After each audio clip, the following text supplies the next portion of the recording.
सकारात्मक परिस्थितियों में कभी नहीं हो सकती।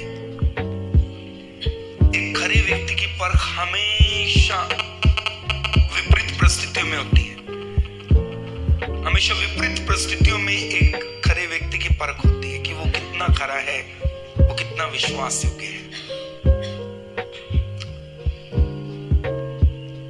मैं कुछ कह रहा हूं, एक खरे व्यक्ति की परख हमेशा विपरीत परिस्थितियों में होती है कि उस समय उसकी स्टेटमेंट अपने खुदा के लिए क्या है।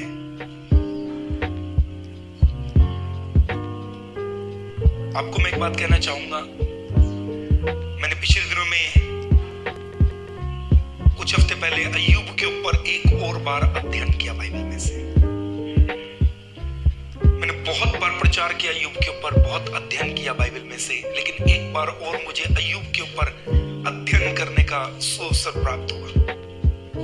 मैं बैठा अय्यूब की किताब में से, बहुत प्रभु ने मुझसे बात किया, मैंने बैठ के उसके ऊपर अध्ययन किया। मैंने वहां से सीखा, मालूम है एक्चुअली अय्यूब के साथ हुआ क्या था। अय्यूब के साथ ये हुआ था कि शैतान उसको स्तर पे लेके जाना चाह रहा था कि वो अपने मुंह से अपने प्रभु के बारे में कुछ गलत बोले।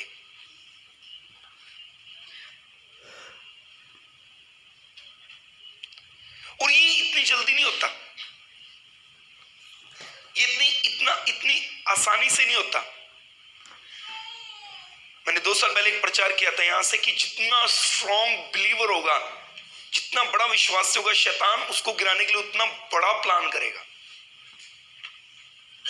उतना बड़ा योजना बनाएगा, उतनी लॉन्ग टर्म योजना। उसको पता है ये एक दिन में नहीं गिरेगा, उसको पता है एक दिन में ये खत्म होने वाला नहीं है, उतनी लंबी योजना लेकर आएगा। आपको पता है अय्यूब के भी, आपको पता है जब प्रभु की और शैतान की बातचीत हुई, आपको पता है जब प्रभु की और शैतान की बातचीत हुई, जब अय्यूब एक अध्याय घर जाके पढ़ लेना, उसमें सिर्फ एक बात के ऊपर बहस या ये बातचीत हुई थी। एक बात के ऊपर अय्यूब की परख टिकी हुई थी, वो ये थी, प्रभु ने कहा क्या तूने मेरे दास को देखा, उस जैसा खरा सीधा, मेरा डर मानने वाला, बुराई से दूर रहने वाला और कोई मनुष्य नहीं है। खरा सीधा, बुराई से दूर रहने वाला, मेरा भय मानने वाला। 4 बातें थी अय्यूब के अंदर, खरा सीधा, परमेश्वर का भय मानने वाला और बुराई से दूर रहने। तो शैतान ने ताना मारा, वो तेरा भय इसलिए मानता है क्योंकि तूने उसको बहुत कुछ दिया है। मालूम है सिर्फ उसकी परख का सबसे बड़ा एरिया कौन सा था? उसकी परख का सबसे बड़ा एरिया ये था कि वो अपने प्रभु के बारे में बस एक बार कुछ बोल बैठे गलत, यही थी उसकी परख। अब एक बार उसके मुंह से कुछ निकलवाने के लिए शैतान ने उसके बच्चे ले लिए, उसकी फसल तबाह हो गई, उसके भेड़ बकरी गाय बैल ऊंट चले गए, उसकी अपनी हेल्थ खराब होगी, सर के बालों से पांव के तलवे तक उसके शरीर में फोड़े हो गए।